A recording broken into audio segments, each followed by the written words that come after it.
mwarebye neza munsi n'abandi bantu barimo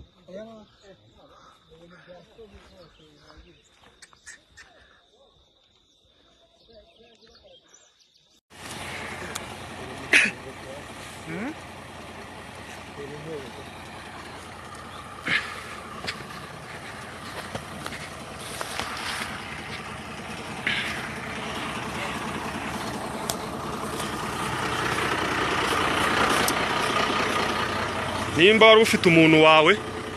wateze bisi mu gitondo yaragiye Gisenyi shoferi aho yicara nawe sasa bariya ni abantu aho bari bicaye aho ni abantu bari bicaye yes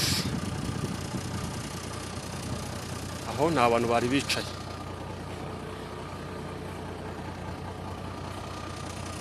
ni abantu aho ngaho bari bicaye bose kandi bisi yari yuzuye